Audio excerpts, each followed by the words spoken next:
Hey everybody, there are actually four videos about Oakland, all of which put Oakland in a bad light. Now let's be honest with each other. Oakland is not in the greatest situation to begin with, primarily because of the pandemic and also because, our government has not responded and made the necessary changes. But guess what? That's been true around the United States. So what this Nick Johnson fellow does is basically act in the latest fashion that right-wing online media has, which is to take leftist cities and put them in a bad light. So in that, he's not only focused on Oakland many times, he's focused on Portland, Seattle, and other cities around the country and other regions. He's even mentioned, I believe there's one that says the worst Democratic strongholds, or words to that effect. There's a YouTube video. That's what he does. So he's screaming out, hey, he's right-wing.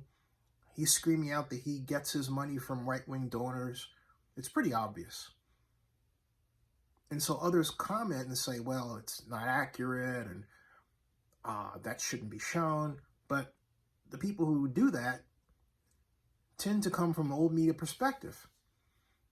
The best way to counter what he's doing, pure and simple, is to tell a story that you want people to see. But here's the problem. Encapsulated in all of this is that there is a great truth that we don't want to accept, that he is telling because we created the conditions, let's be honest, for them to be shown. We know Oakland has a giant homeless problem. We know that we have a gigantic division between the rich and the poor. And that's where all the other problems flow from. And we haven't done anything about it. And here comes the pandemic to exacerbate the situation, and we have no program to get us out of it. Meanwhile, people are leaving and going to other parts of the country, which also have their problems. And then get this. On top of all that, we're looking at a situation possibly where in 2 months, we would have cut off all of the major assistance programs attached to the pandemic, even though the pandemic really isn't over. I repeat, in 2 months, we're looking at a situation where we have cut off all, or I should say most, of the major assistance programs that are established for the pandemic, even though the pandemic is not over. The economic disaster loan program, the payroll protection program, which is a disaster in itself because of how banks are using it to strong arm the people who needed the money into paying back the majority of the monies that they were supposedly loaned to be forgiven. Forget the forgiveness part. And what is Congress doing about it? Absolutely nothing. What is the president doing about it? Absolutely nothing. It's a big, big problem. A gigantic one. Oh, and then let's not forget the child tax credit will go away if the Build Back Better bill is not passed. And shame on Senator Joe Manchin for standing in the way of the one series of programs and their extension that have actually kept this economy afloat. Because we started to pull back on government assistance, our economy only grew at a 2% rate. Folks, this is a worldwide problem. That's why it's hurting us so bad. It's not only an American problem, this pandemic and how the economy has affected it or been affected by it. I did say infected by it, not affected, infected, because it is really an infection. So we have to come to a place where we stop playing politics with money and get it to where people need it. Because right now, the simple fact that we're not doing it is creating a situation that Nick Johnson is pointing to.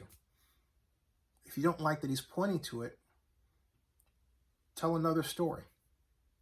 But if you're not compelled to tell that story, whatever that is, then you leave the door wide open to his story, his version. And again, and I say this as a proud Oaklander who's 3,000 miles away, but still has his place in Adams Point, what he's pointing out is simply what people are saying on all kinds of social media many times a day. That's a fact. No, I don't like the way he's showing it. I don't really like that he's doing it. But on the other hand, the content has been out there. He's not the first. There have been right-wing social media types that have done this, both black folks and white, not all white at all. There was an African-American woman that had been to Oakland, not just once, not just twice, but 3 times. But her videos weren't of as high quality as Nick's, so she didn't get the notice. I noticed her. That was roughly 2 years ago. Where is the Democratic counterpart? Where is Democratic media? Why do we allow what we believe as a collective is mainstream media to tell our story rather than what we used to do? Let bloggers like me tell that story. Some of you would say, well, Zinni, why would you show Nick's video on your Oakland News Now blog aggregator? And the answer is simple. Because it is news. And we have many different versions of videos that tell Oakland's story from different perspectives. So again, if you don't like the news, go out and make some of your own. Subscribe to Zinni62 and bookmark oaklandnewsnow.com.